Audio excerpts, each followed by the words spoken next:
Hello students, आज के इस वीडियो लेक्चर में हम चैप्टर नंबर 5 डिपॉजिट्स है वो स्टार्ट करेंगे। तो इसका एक्सप्लेनेशन स्टार्ट करने से पहले मैं आपसे रिक्वेस्ट करूंगी कि अगर अभी तक आपने मेरे चैनल को सब्सक्राइब नहीं किया है तो चैनल को सब्सक्राइब कीजिए एंड चैनल लिंक अपने फ्रेंड्स के साथ शेयर करना मत भूलिएगा। वीडियो को लास्ट तक देखिएगा। अच्छा लगा वीडियो तो लाइक जरूर कीजिएगा। Now introduction. यहाँ पर हम acceptance of deposit, terms and condition for acceptance of deposit, then procedure for accepting deposits from public and procedure for accepting deposit from members, ये हम स्टडी करने वाले हैं। तो यहाँ पे accepting deposits from public or from its own members is one of the form of raising funds of for company।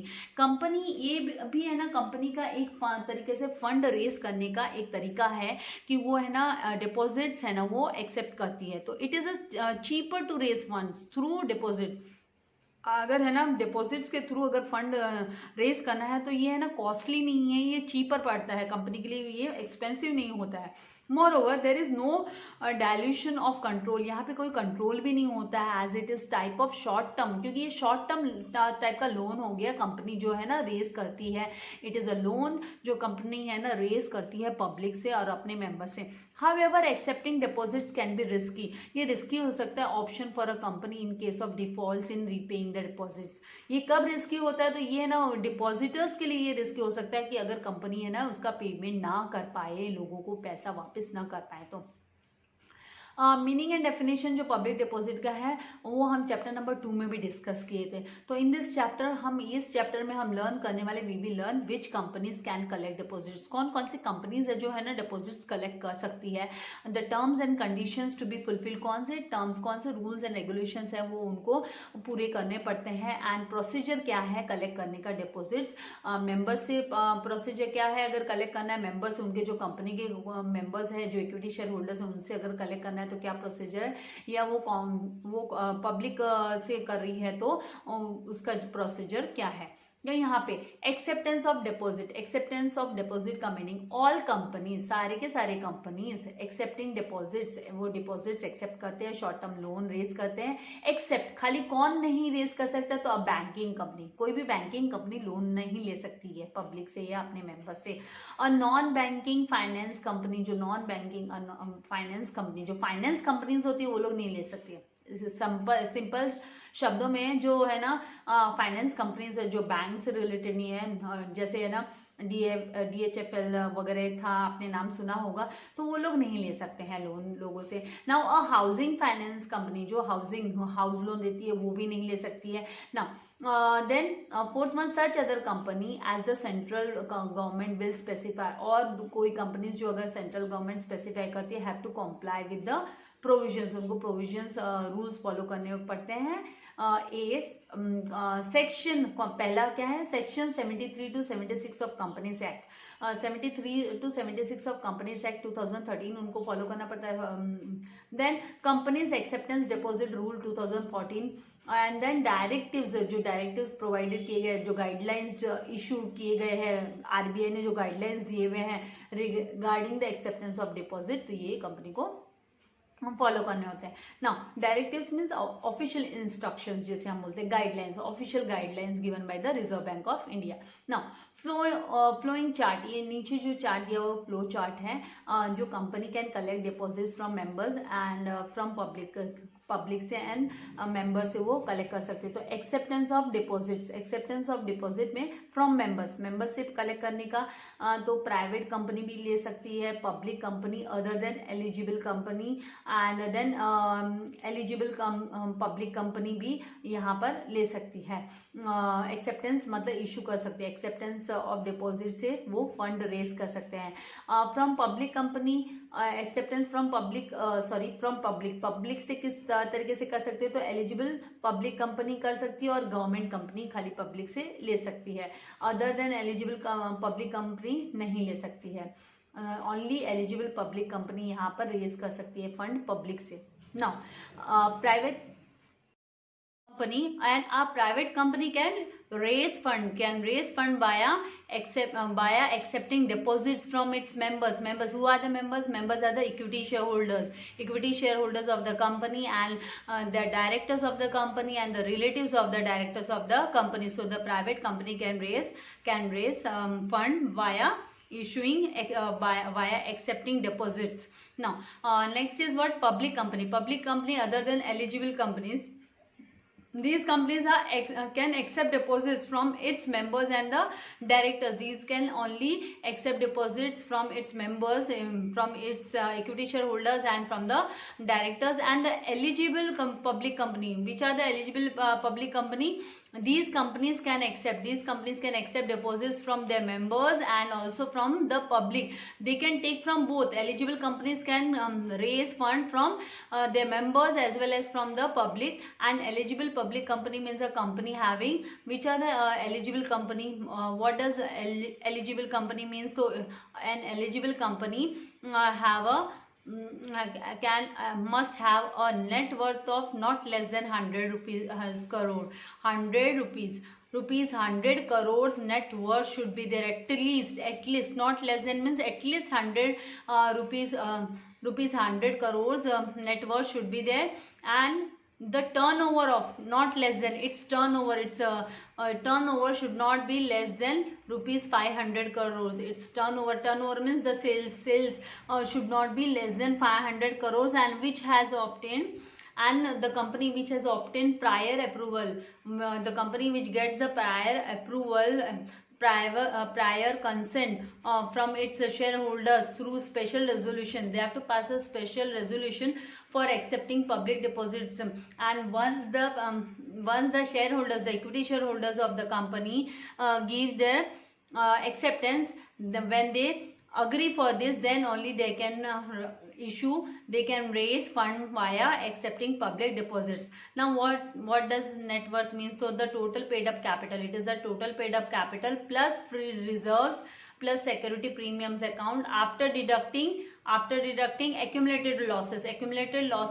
Deferred expenses and miscellaneous expenses not written off, which are not written off, that should be deducted from the net. It should be deducted. Total paid up capital plus free reserves plus securities premium account after deducting, it should be after deducting accumulated losses, deferred expenses, and the miscellaneous expenses not written off, which are not written off. And turnover means, just I said that income from sales for a particular period, the sales income. Now terms and conditions for acceptance of deposit. Which are the terms and conditions? So here, amount of deposits. Private company. A private company can deposit from its members or directors. It can accept deposits. It can raise fund via accepting deposits from whom?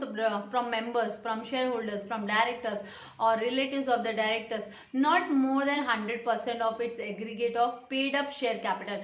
Its paid up share capital and free reserves, the sum up of its paid up capital and free reserves, equal to that company can raise, but more than that company cannot raise fund by accepting deposits.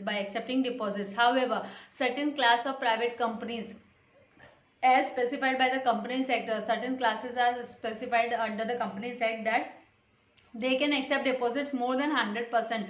They can accept more than 100% of its aggregate of paid up share capital and free reserves. Then second one, public company other than eligible company. Eligible company is the which company whose shares just now we covered up, that whose net worth should not be less than 100 crores. More than 100 crore will do, but less than 100 crore it should not be. Equivalent will also do. And now this public company other than eligible company, these companies cannot accept fresh deposit. They cannot accept fresh deposit from the members if the amount of such deposits together with the previous deposits, if it is together with the previous deposit exceeds 25%. It should not, it exceeds 25% of the aggregate of total paid up, aggregate means total paid up share capital and free reserves of the company. So the company cannot accept, they cannot accept fresh deposits from members. They cannot accept fresh deposits from the members if the amount of such deposit together with the previous deposits exceeds, if it exceeds 25%, it increases 25%, then the 25% of what? The 25% of aggregate of paid up share capital and free reserves of the company they cannot issue. Now, eligible public company from the members, how much they can raise from the members and how much they can raise from the public. So eligible public company cannot accept fresh deposits if the amount of such deposits together with the previous deposits exceeds 10%. If it exceeds 10% of the aggregate of paid up share capital and free reserves. Again and again मैं आपको बोल रही हूँ कि यहाँ पर क्या है, और जो टोटल पेड अप कैपिटल का अगर 10% इंक्रीज से 10% ज़्यादा हो जाता है, एक्सीड्स 10% ऑफ, उससे 10% एक्सीड हो जाता है, तो फिर वो नहीं एक्सेप्ट, वो लोग है ना नहीं इशू, वो लोग है ना नहीं रेज कर सकते, फंड रेज नहीं कर सकते. They can not accept fresh deposits. And from public company की जब बात आती है तो can not accept fresh deposits if the amount of such deposits together with the previous deposits exceeds 25%, 25% बढ़ जाता है अगर वो previous deposit plus ये जो नए जो amount है deposit का वो 25% बढ़ जाता है. किससे? aggregate of paid up share capital and free reserve से 25% increase हो जाता है, तो फिर वो नहीं accept कर सकते हैं. Then government company can accept deposits from the public not exceeding 35%. ये लोग है ना 35% से ऊपर का, not exceeding 35% of the paid up share capital and free reserves of the company. No second one is what, मतलब एटलीस्ट है ना, मतलब कम से कम वो लोग को खाली कितना अलाउड किया, 10%. यहाँ पे only 25%.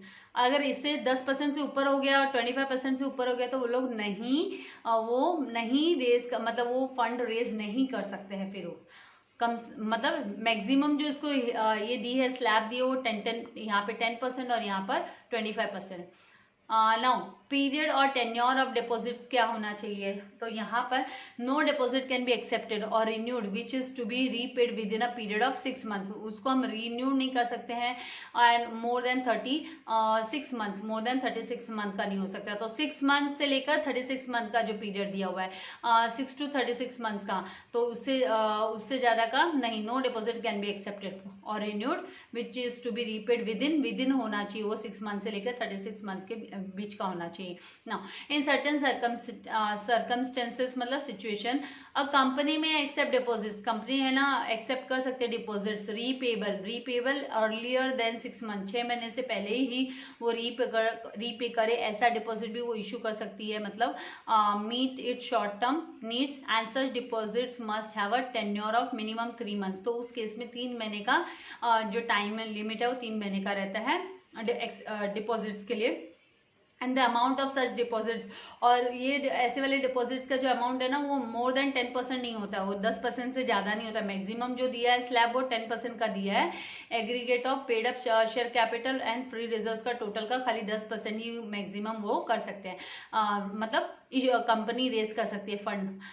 Now under this circumstances on the request of, अगर रिक्वेस्ट करा है डिपॉजिटर या company makes pre mature repayment of deposits, pre mature repayment करती है, तो कंपनी में also renew it's deposit with the same term. तो कंपनी फिर से उसी सेम टर्म के साथ वो इश्यू कर सकती है and it will be considered as a fresh deposit. तो फिर उसको फ्रेश डिपॉजिट करके कंसिडर किया जाएगा. I hope you all are getting. अभी ये थर्ड जो है वो है नो डिमांड डिपॉजिट. तो कंपनी कैन नॉट एक्सेप्ट और renew deposits repayable on demand. Demand मतलब वो जब डिमांड करेंगे और उस वक्त पैसा वापस दे दो लोगों को, वैसा वाला नहीं. कंपनी जो टेन्योर देगी 3 महीने का, 6 महीने का, 12 महीने का, उसी हिसाब से वो फिर क्या होगा, पैसा रिफंड होगा. नाउ रीपेबल होगा। सिक्योर्ड है और unsecured deposit, company can accept secured और अनसिक्योर्ड दोनों भी टाइप के डिपॉजिट एक्सेप्ट कर सकती है। वी शुड बी क्लियरली, लेकिन ये ना क्लियरली मेंशन करना पड़ता है एडवर्टीजमेंट में। इनवाइटिंग डिपॉजिट, जब वो डिपॉजिटर्स को इनवाइट करते हैं तो उस समय पर उनको ये क्लियरली मेंशन करना पड़ता है कि भाई सिक्योर्ड है क्या अनसिक्योर्ड है। And if a company offer secure deposit, और अगर कंपनी सिक्योर डिपॉजिट ऑफर करती है तो इट हैज़ टू क्रिएट, तो फिर उसको चार्ज करना पड़ता है। It has to create charge on its tangible, tangible assets मतलब क्या, फिजिकली जिसको आप देख सकते हो, छू सकते हो, जिनका शेप होता है, okay, with in 30 days of the acceptance of deposit. Acceptance of deposit के 30 दिन के अंदर अंदर उनको दिखाना पड़ता है कि भाई कौन से एसेट्स के अगेंस्ट है ना ये जो डिपॉजिट्स है वो सिक्योर्ड है। नाउ एप्लीकेशन फॉर्म, तो company has to provide application form. Application form तो भरना पड़ता है ना, देना पड़ता है। It should contain declaration by the applicant, applicant तैयार होना चाहिए, वो उसका हामी होनी चाहिए, रजामंदी होनी चाहिए that the deposit he is making is not out of any money borrowed by him, उसने कोई भी मनी बोरो करके वो डिपॉजिट नहीं दिया है फ्रॉम अदर पर्सन, दूसरे बंदे से बोरो करके उधार लेके और फिर उसने कंपनी को दिया, ऐसा ना हो। देन जॉइंट नेम्स, तो company can accept deposits in joint names of depositor. Depositor joint name में ले सकते हैं, मतलब हस्बैंड वाइफ या दादा पोते ने ले लिया, तो but there should not be more than 3 names, 3 नाम से ज़्यादा नहीं होगा। लेकिन मम्मी डैडी और मतलब जो है ना 18 ईयर्स का जो मैच्योर बंदा है तो तीनों के नाम पे भी हो सकता है। नाउ नॉमिनेशन, तो every depositor at any time has a right to nominate any person, मतलब वो एज अ नॉमिनी अपने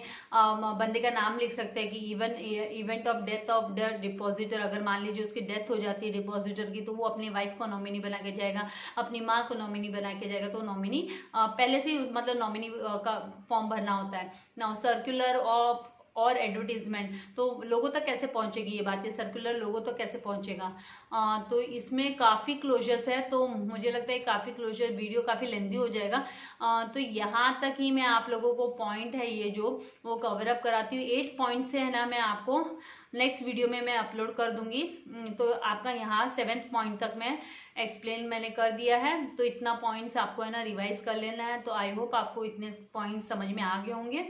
वीडियो को लाइक करना, शेयर करना एंड चैनल को सब्सक्राइब करना मत भूलिएगा। Thank you very much, God bless you all dear students.